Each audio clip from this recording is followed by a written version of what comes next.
அனைவருக்கும் வணக்கம். Astro mind therapy அன்புள்ளங்கள் அனைவரையும் இந்த புதிய வீடியோவில் சந்திப்பதில் பெரும் மகிழ்ச்சி அடைகிறேன். இந்த வீடியோவோட தலைப்பு வக்ர சனியின் கொண்டாட்டம் திண்டாட்டம் ஆரம்பம் அப்படிங்கிற தலைப்பில் தான் பார்க்க போகிறோம். மீண்டும் தலைப்பை சொல்கிறேன். வக்ர சனியின் கொண்டாட்டம் திண்டாட்டம் ஆரம்பம் அப்படிங்கிற தலைப்பை தான் பார்க்க போகிறோம். இது வருகிற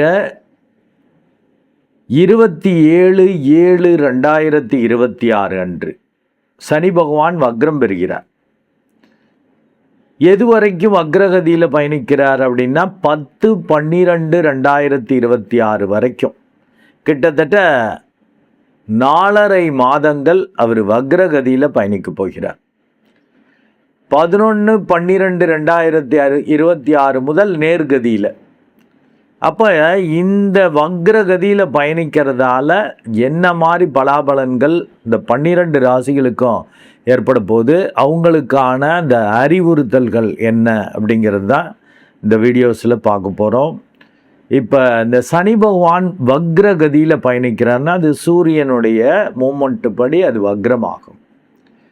அதை டீட்டெயிலாக ஜோதிட நுணுக்கங்களை ஜோதிட விதிகளை விட பலன்களை உங்களுக்கு சொல்கிறப்ப தான் நீங்கள் எச்சரிக்கையாக இருக்க முடியும். ஏன்னா லென்த்தி வீடியோவாக போகும். இப்போ இது வக்ரகதியில் 27/7/2026 அன்று பயணிக்கிறப்ப நான் என்னுடைய பல வீடியோஸில் சொல்லியிருப்பேன். என்னுடைய ஆஸ்ட்ரோ மைண்ட் தெரபி அன்புள்ளங்களுக்கு தெரியும். வக்ரகதியில் ஒரு கோள் பயணிக்குதுன்னாக்க அந்த ஜாதகரை ஒரு குடிகாரரை போல் பிஹேவ் பண்ண வைக்கும். குடிகாரர போலன்னு என்ன சார் இப்போ சொல்கிறீங்க, ஒன்றும் புரியல அப்படின்னா, நார்மலாக அந்த குடிக்கிறவங்கள பார்த்தீங்கன்னா தெரியும். நல்ல ஒழுக்கமாக நேர்மையாக ரொம்ப அப்படியே ஆச்சாரமாக பட்டக்கிட்ட போட்டுக்கிட்டுலாம் இருக்கக்கூடிய ஆளுங்க கூட, ரொம்ப அழகாக பணிவாக பேசக்கூடிய ஆளுங்க கூட குடிச்சிட்டா வேறு மாதிரி பேசுவாங்க, வித்தியாசமாக பேசுவாங்க. அதே இது எப்போதும் குடிக்காதப்ப ரவுடித்தனமாக அடாவடியாக திமிராக பேசக்கூடிய ஆள்கள், மோடு முட்டித்தனத்தை காட்டக்கூடிய ஆட்கள் குடிச்சிட்டாங்கன்னு வச்சுக்க சைலண்ட் ஆகிடுவாங்க. ஸோ அப்படியே ஆப்போசிட்டாக அவங்களுடைய நேச்சர் மாறுது. அதை நீங்களே பார்த்துருக்கலாம். அதே போலவே இந்த சனி பகவான் வக்ரம் பெறப்ப, இந்த சனி பகவான் உங்கள் ராசி உங்கள் லக்னத்துக்கு யார், அவன் என்ன மாதிரி வேலையை செய்யக்கூடியவன், உங்களுக்கு நட்புக்கோளா பகைக்கோளா, அதாவது உங்களுக்கு பிரச்சனைக்குரியவரா இல்லை நல்லது பண்ணக்கூடிய நிலைமையில் இருக்காரா, இதெல்லாம் அனுசரித்து தான் அந்த பலாபலன்கள் ஏற்படும். அப்போ அதில் வக்ரம் பெறப்ப என்ன நடக்கும், இயல்புக்கு மாறாக நடக்கும். இப்போ மேஷத்தை ஃபஸ்ட்டு எடுத்துக்கிறோன்னா அதில் 12ஆம் இடத்துல சனி பகவான் பயணிக்கிறப்ப விரய சனிம்பாங்க. நார்மலாக விரயங்களை கொடுக்கும், அதுக்கு அப்படியே மாறாக வரும். அது போல தான் இப்போ சிம்மத்துக்கு பார்த்தீங்கன்னா அஷ்டம சனி, எப்போதும் எதிர்பாராத கண்டங்கள், முறிவு, பிரிவு, ரொம்ப பயமாக இருக்கிறது, எல்லாத்தையும் இழந்து நொந்து போய் இருக்கிற மாதிரி இருக்கிறது, அப்படிலாம் சோதனைகளை அது சனி பகவான் கொடுப்பார். இப்போ வக்ரம் பெறப்ப இந்த 4.5 மாதங்கள் அவர் லீவ் விடுறார் இந்த பிரச்சனைகளுக்கெல்லாம். அதே போல தான் வைஸ் வர்சா நல்லது பண்ணக்கூடிய இப்போ ரிஷப லக்னம் ரிஷப ராசிக்கு 11ஆம் இடத்தில் அந்த பூர்வ பாக்கியாதிபதியாக வரக்கூடியவர் இருக்கிறப்ப அபரிமிதமான லாபங்கள், தொழில் வேலை ரீதியாக தர்மகர்மாதிபதி யோகங்களை அவர் வெளிப்படுத்துவார். பெரிய அளவுக்கு அதன் மூலம் லாபம் பாப்புலாரிட்டியோடு கிடைக்கிறது. இப்படிலாம் பண்ணிகிட்டு இருந்திருப்பார். இப்போ வக்ரம் வர்றப்ப அதுக்கு மாறாக இருக்கும். யாரெல்லாம் மதித்தாங்களோ அவங்க வித்தியாசமாக பிஹேவ் பண்ணுறது, எதன் வழியாலாம் பெரிய அளவுக்கு லாபங்கள் வந்துச்சோ அதெல்லாம் தடைபடுறது, சற்று குழப்பமாவது, பயந்து போகிறது. ஏன்னா இப்போ குடிச்சிட்டிங்கன்னா, இப்போ நார்மலாக இருந்தீங்கன்னா ஸ்டடியாக இருப்பீங்க. குடிச்சிட்டிங்கன்னா குடிகாரர்கள் நடக்கிறதே ஒரு மாதிரி நடப்பாங்கல்ல, மூளை சட்டுன்னு வேலை பார்க்காதுல்ல, வித்தியாசமாக வேறு வேலை பார்க்கும். குடிக்கிறதுக்கு முன்னாடி ஏதாவது பழிவாங்கும் உணர்வுகள், பிரச்சனைகள், இல்லை சந்தோஷ உணர்வுகள் என்ன இருக்கோ அது அப்படியே ஸ்டாக்னண்ட்டாக நின்றுடும். குடிக்கிறதுக்கு முன்னாடி அவன் மோசம் பண்ணிட்டான், அவனால தான் குடிக்கிறேன், அவன் எனக்கு இது பண்ணிட்டான்னா குடிச்சு விட்டு அவங்கள்ட்ட போய் ஆட்டோமேட்டிக்காக அவங்கள அறியாமல் வம்பளக்கிறது, பிரச்சனை பண்ணுறது. ஏன்னா மூளை அதுக்கு முன்னாடி உள்ளதோடு நின்றும். அதை போல தான் இந்த சனி பகவான் இப்போ வக்ரம் பெறப்போ ஒரு குடியாடுற போல் பிஹேவ் பண்ண வைப்பாருங்கிறப்ப, யாரெல்லாம் இந்த சனி பயிற்சியால் நெகட்டிவெல்லாம் அனுபவிச்சுட்டு கொண்டிருக்க அனுபவித்து கொண்டிருக்கிற அத்தனை ராசிகளுக்கும் சற்று லீவு, பிரச்சனையிலேருந்து கொஞ்சம் விடுபாடு இருக்கும். எதெல்லாம் பிரச்சனையோ அதெல்லாம் கொஞ்சம் நல்லதாக மாறும். இது பிரச்சனைன்னு நினச்சது பிரச்சனையாக இருக்காது. ரொம்ப கேஷுவலாக அதுக்காக பிஹேவ் பண்ணவும் முடியாது. பிரச்சனைலாம் லீவுனா 4.5 மாதம் லீவா சார், விரையச்சனி வேலை பார்க்க மாட்டாரா, அஷ்டம சனி வேலை பார்க்க மாட்டாரா அப்படின்னா ரொம்ப ஓவர் கான்ஃபிடெண்ட்டாக பண்ணிங்கன்னா ஆப்பு வைப்பார். அவர் சனி பகவான் நீதிபதி போன்று. ஓவர் கான்ஃபிடென்ட்டில் சரியாயிடுச்சு இப்போ அஷ்டம சனி, இன்னுமே நம்ம பழையபடி பந்தா விடலான்னாக்கா அடிப்பார். அதாவது நீங்கள் ரொம்ப திட்டமிட்டு எதிர்பார்த்து செய்கிறது சொதப்பும், பயந்துக்கிட்டே செய்கிறது ரொம்ப நல்லா இருக்கும். இந்த வித்தியாசத்தை தெரிஞ்சுக்கிட்டிங்கன்னா ரொம்ப நல்லது. இந்த 12 ராசிகளும் நான் சொன்ன இந்த 27/7/2026 முதல் 10/12/2026 வரைக்கும் நல்லா மெடிடேட் பண்ணிக்கோங்க. அந்த தான் விழிப்புணர்வு வரும். ஏன்னா இதுவரையில் கஷ்டப்பட்டுக்கிட்டு இருந்தவங்களுக்கு, அவமரியாதையை சந்தித்து கொண்டிருந்தவர்களுக்கு கொஞ்சம் மரியாதை கிடைச்சது தலைகால் புரியாது. கொஞ்சம் வரவும் தலைகால் புரியாது. பழைய குருடி கதவு திரடின்னு பண்ணுவாங்க. மெடிடேட் பண்ணிட்டா அந்த சமநிலை இருக்கும். இது எல்லாமே டெம்பரவரி தான். இந்த வக்ரம் பெற்ற கோள் குடிகாரரை போல் பிஹேவ் பண்ண வைக்குங்கிறப்ப சரியாக புரிஞ்சுக்கங்க. இயல்புக்கு மாறாக பிஹேவ் பண்ண வைக்கும். அவன் கெடுதல் பண்ணுறவன் இப்போ நல்லது பண்ணுவான். எந்தெந்த ராசிகளுக்கு கெடுதலாக இருக்கிறதோ அதை புரிஞ்சுக்கணும். நீங்களும் உங்களை இந்த சமநிலையில் இருந்தால் தான் அந்த கண்ட்ரோல் கிடைக்கும். இல்லாட்டி இதுவரையில் கஷ்டம் இருந்தது இப்போ கொஞ்சம் விலகிறப்ப சரியாயிடுச்சு பழையபடி ஆகும்னு செய்யலான்னு பண்ண முடியாது. ரொம்ப கான்ஃபிடெண்ட்டாக செஞ்சிங்கன்னா சொதப்புன்னு இருக்கேன் பாருங்க. பயந்துக்கிட்டே செய்கிறது ரொம்ப நல்லா இருக்கும். அதனால் ஒரு சமநிலையில் இருந்துக்கலாம். நம்ம செய்கிறத செய்வோம், கடவுள் கொடுக்கறது வாங்கிக்குவோன்னு செய்கிறப்ப இந்த வக்ரசனியால் இதுவரையிலும் பாதிப்பை அடைந்து கொண்டிருக்கிறவர்கள் சற்று ரிலாக்ஸ் ஆகி நன்மைகளை அடையக்கூடிய வாய்ப்புகள் உண்டு. இதுவரையிலும் ரொம்ப நல்லது, லாபங்கள், பெரிய அதிர்ஷ்டங்களை அனுபவித்து கொண்டிருந்தவர்கள் இந்த வக்ரகதியில் சற்று நிதானத்தை கடைபிடிக்கலைன்னா ஆழந்தெரியாமல் காலை விட்டு மாட்டிக்கிற மாதிரி ஆகிடும். கொஞ்சம் கவனமாக இருக்கணும். இனி நம்ம அந்த 12 ராசிகளுக்கும் தனித்தனியாக எப்படி இருக்குது இந்த வக்ரசனியின் பலாபலன்கள், அவங்களுக்கான அறிவுறுத்தல்களை பார்ப்போம். இப்போது மிதுன லக்னம் அண்டு மிதுன ராசி அன்புள்ளங்களுக்கு இந்த வக்ர சனி பகவான் கொண்டாட்டத்தை கொடுக்க போகிறாரா, திண்டாட்டத்தை கொடுக்க போகிறாரா அப்படின்னாக்க இவங்களுக்கு திண்டாட்டத்தையே கொடுக்க போகிறார். ஏன்னா இதுவரையிலும் 10ஆம் இடத்திலிருந்து ஓரளவு வேலை தொழில் ரீதியாக ஒரு டெவலப்மெண்ட்டு, எதிர்பாராத அதிர்ஷ்டங்கள், பெரியவர்கள், மூத்தவர்கள், நல்லவர்கள், அதிகாரத்தில் உள்ளவர்கள் வழியாலாம் நன்மைகளை செய்து கொண்டிருந்தவர் இப்போ அவங்கள்ட்ட இருந்தெல்லாம் திண்டாட்டத்தை ஏற்படுத்த போகிற மாதிரி பண்ணுறார். ஸோ இவங்களுக்கான அந்த அறிவுறுத்தல் என்ன அப்படின்னாக்க எதிர்பாராதவை எதிர்நோக்கும் நேரம். மீண்டும் மிதுன லக்னம் அண்டு மிதுன ராசி அன்புள்ளங்களுக்கான இந்த அறிவுறுத்தல் தலைப்பை பார்ப்போம். எதிர்பாராதவை எதிர்நோக்கும் நேரம். எதிர்பாராதவையை எதிர்நோக்கிற நேரமாக இருக்குது. அப்போ எதிர்பாராத விஷயங்கள் நடக்கும், எச்சரிக்கை. இதுவரையிலும் 10ஆம் இடத்தில் நேர்கதியில் பயணித்து கொண்டிருந்தவர் ஓரளவு ஸ்மூத்தாக, ஏன்னா உங்களுக்கு 8, 9 கூடியவர், பங்குதாரர்கள் வழியாக அண்டு பூர்வ பாக்கியம், அதுவும் பெரிய அளவுக்கு செயல்பாட்டுக்கு வந்துச்சு. போன ஜென்மத்தில் பண்ணி வச்ச புண்ணியம்லாம் நல்லபடியாக வேலை நடந்துச்சு. உங்களை அறியாமல் நன்மைகள், இந்த தர்ம கர்மாதிபதி யோகம் மாதிரி. ஏன்னா 9ஆம் இடத்ததிபதி 10ல் இருந்து வேலையை பார்க்குறப்ப சிறப்பாக இருந்தது. இப்போ எதிர்பாராதவைகளை சந்திக்கிற மாதிரி. இப்போ 10ன்னா காரிய வெற்றி கண்டிப்பாக கொடுத்துருப்பேன். இப்போ அதிலெல்லாம் சற்று தடங்கல்கள் வரும். அதனால தான் எதிர்பாராதவை எதிர்நோக்கும் நேரம். எதிர்பாராத விஷயங்கள் நடக்கிறதுக்கான வாய்ப்புகள் இருக்குது. எந்தெந்த வகையில் அந்த மாதிரிலாம் இருக்கும், எச்சரிக்கையாக இருக்கணும் அப்படிங்கிறது தான் இப்போ பார்க்குற போகிறோம். இப்போ உங்களுக்கு சொந்த பந்தங்கள் வழியாக இப்போ சில சிக்கல்கள், பிரச்சனைகள் வர்ற மாதிரி இருக்கும். அதற்கேற்ற சூழல்கள் அமையும், அதற்கேற்ற நட்புகள், அதற்கேற்ற விஷயங்கள் உங்களுக்கு வரும். கெட்ட பழக்க வழக்கங்கள் உங்களுக்கு வரும். இந்த பீரியடு கொஞ்சம் சபலம். ஏன்னா புதனே உங்கள் லக்னாதிபதி ராசி அதிபதி புதனாக வருகிறார். அவர் இப்படியும் அப்படியும் உள்ள கோள், ஆண் கோளும் அல்ல, பெண் கோளும் அல்ல. ஒரு சபலம், ஒரு சலனம் இப்படிலாம் இருக்கும். பயம் இருக்கும். பயத்தால் தான் நீங்கள் ஓரளவு தப்பிப்பீங்க. இருந்தாலும்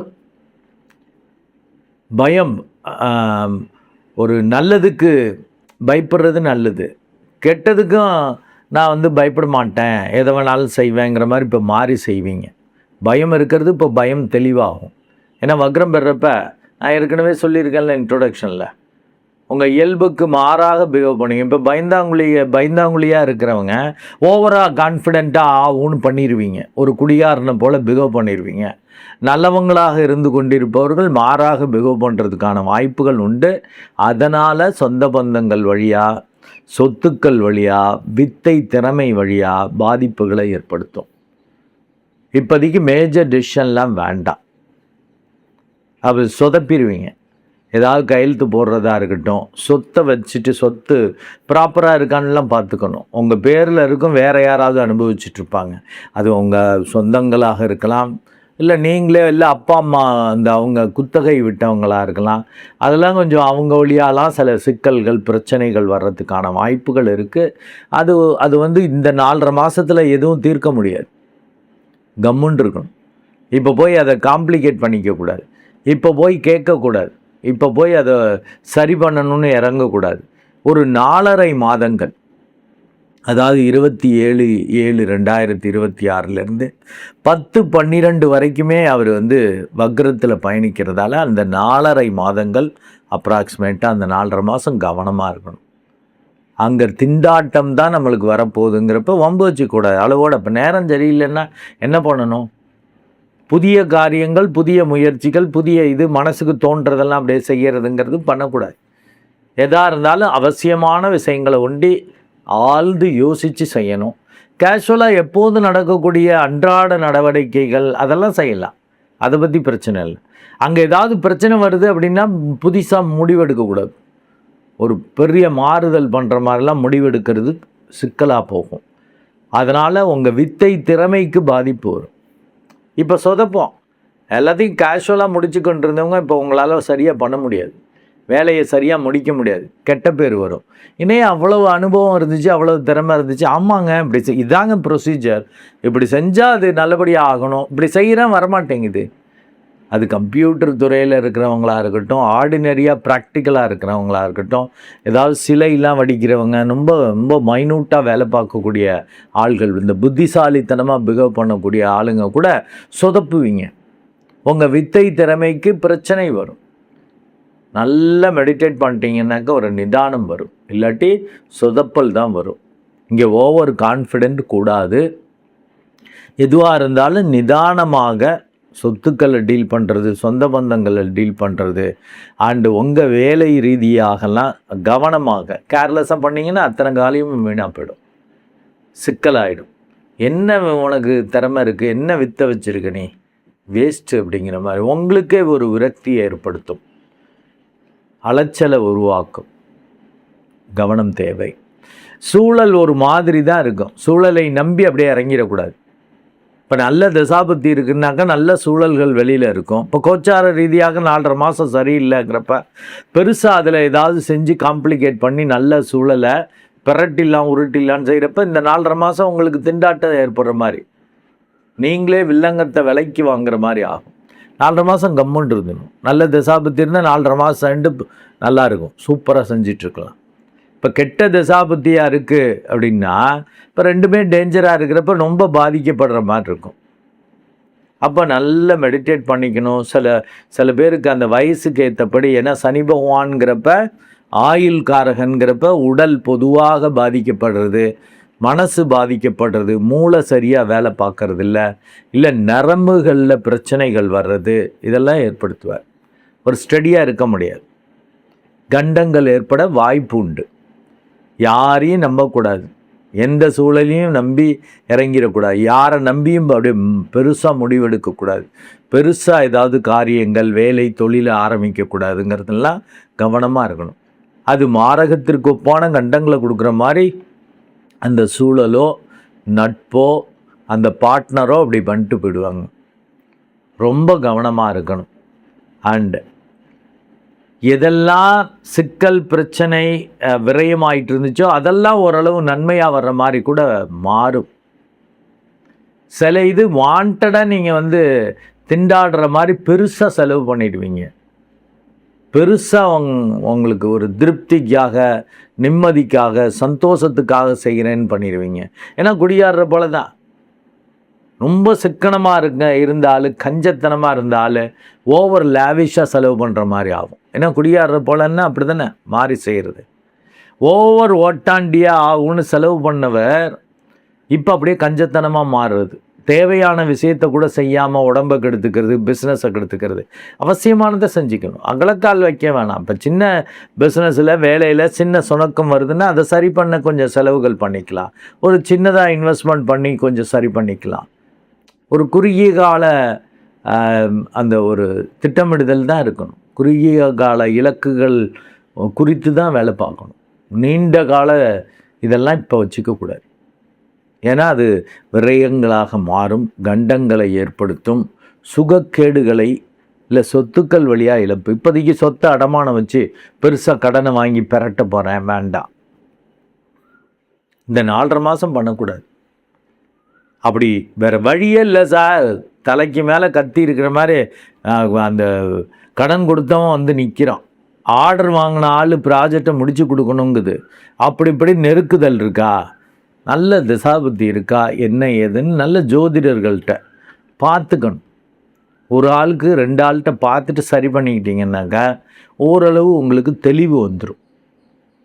இல்லாட்டி சுகக்கேடு, கண்டங்கள், விரயங்கள், நிம்மதி, சந்தோஷம் கெடுறது அதெல்லாம் நடக்கும். இப்போ கெட்ட தசாபதினா ஆமாம் இப்போ தான் புதுசாக கெட போதா, ஆல்ரெடியே அப்படி தான் சார் இருக்குது, சுகமாக இல்லை, சூழல் சரியில்லை, ஒரு ஆள் ஒத்துழைப்பு கொடுக்கல, அந்த சூழலே வெறுக்குது, எதுக்கு வேலை பார்க்கணுன்னு இருக்குது, மனசு சரியில்லை, நிம்மதியே இல்லை, திருப்தியே இல்லை அப்படிங்கிறவங்களுக்கு மாறாக நடக்கும். கொஞ்சம் இந்த 4.5 மாதம் நல்லா நடக்கும். கெட்ட தசாபுத்தியாக இருந்தாலும் நல்லாயிருக்கும்.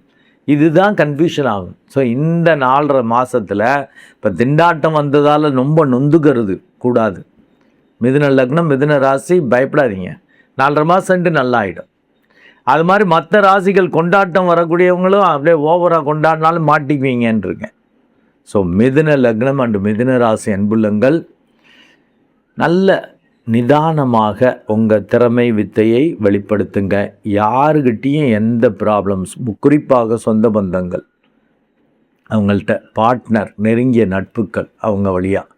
அடுத்து ஓவராக செலவு பண்ணுறதோ ஓவராக கஞ்சத்தனமோ இல்லாமல் நிதானமாக பிஹேவ் பண்ணி அவசியமானதை செஞ்சுக்கணும். அது பேர் சிக்கனம். சிக்கனவாதியாக மாறிக்கங்க. அப்படி இருந்துட்டிங்கன்னா இந்த 4.5 மாதங்கள் பெரிய திண்டாட்டம் வராமல் நீங்கள் தப்பிக்க முடியும். அது மெடிடேட் பண்ணால் தான் ஈவன் கெட்ட திசாபத்தினால் நல்லது நடக்கும்ன்றிருக்கேன். ஸோ தியானம் அவசியம். தியானங்கிறப்ப தான் கோள்களே கெடுக்க முடியாதுன்றிருக்கேன். நீங்களும் சமநிலையில் இருப்பீங்க. பிரச்சனைகளை நினச்சி பயப்பட மாட்டீங்க. இது வரப்போகுதுன்னு தெரிஞ்சுட்டா எதிர்நோக்கக்கூடிய அந்த திட்டமிடுதல், மன வலிமை, உடல் வலிமை உங்களுக்கு வந்துடும். நன்றி அன்புள்ளங்களே. மீண்டும் ஒரு நல்ல வீடியோவில் உங்களை சந்திக்கிறேன். அதுவரை உங்களிடமிருந்து வணக்கம் கூறி விடைபெறுவது உங்கள் அன்பு டாக்டர் குழந்தை ஆறு கணேசன். நன்றி, வணக்கம்.